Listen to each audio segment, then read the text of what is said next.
Tugende.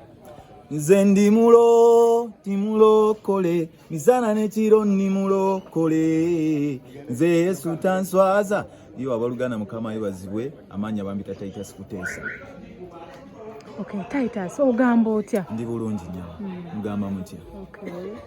Tolabye nga gwo mu kubayimbi ba gospel abataabaze. Music goyimba agwa mutulu baki? Music gwe nyimba nze nyimba Afrobeat. Afrobeat ate nyimbira nze mu muntu owawansi corporate abe buli musiramu balokole bazibo namba yimbira. Okay. Yes. Music industry mujjudde entalo. Gwe ngo omuyimbi wa gospel yakajja. Entalo zogenda kusobola otyo okumanaginga ozimanaginga. Mbadde sofa sinaba kufuna ku ntalo kubanga ate kati oba oyimba gospel ate ne bawulira nti ate waliyo entalo ne mu gospel kiteeza byomba muyimba biba tebinaba kutegeerekeka. Entalo zikendedde nnyo ndoza ffe tetuzisanze.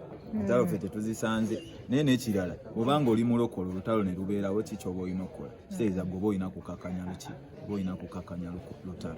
Okay. Oluyimba ndi mulokole wasinzira ku kino ogamba nti kanfumye oluyimba bwe luti?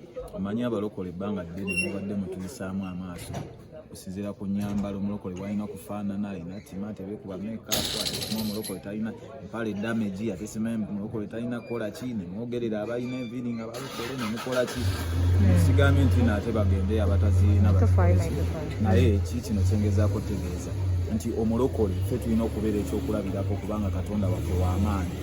Omulokole yambala onyume beekube ka perfume yakasiba akaviiriko otambule bakimanye nti oli mulokole. Ensonga lwaki nagamba nti sirina kufaanana ng'akubidde emmando olyoka omanyi nti oli mulokole. Bwe tuba nga kyaki zaatandikira mu biwempe essaawa ya leero kyaki muziraba nga zinyirira.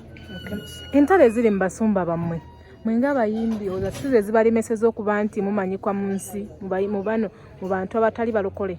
No, sirowooza nti kifaanana bwe kityo newankubadde nga omanyi olutalo lw'abasumba ffe tetusobola kuziyingiramu kubanga si ffe twabayita. Kati nze nange oli namusanga musumba obaana nambuulira enjiri kati wabeera abakulu n'abakulu wabeerawo ekiriwo ate tolina kukiyingiramu.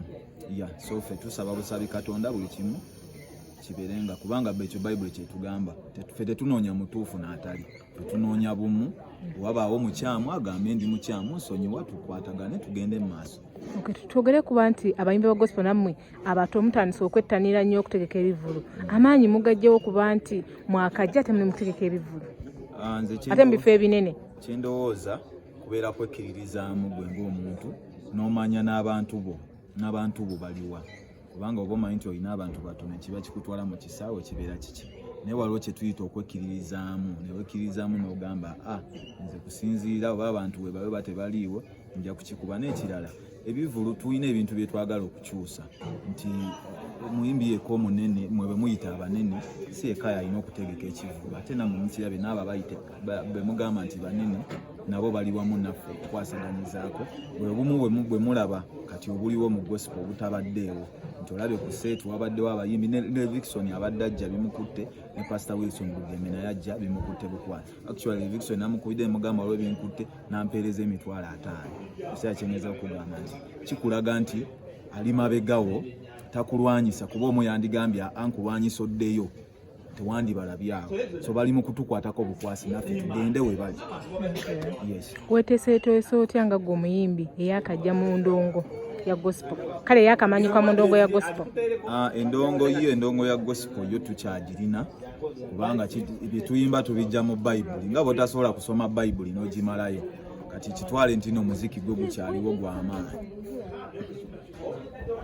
No, kati eno si crusade, si conference, si service, eno festival kugenda kubeera kunyumirwa kwereere. Naye omuntu bulijjo wano abayimbi bayimba, omuntu naawona nga waze n'ekikuuma.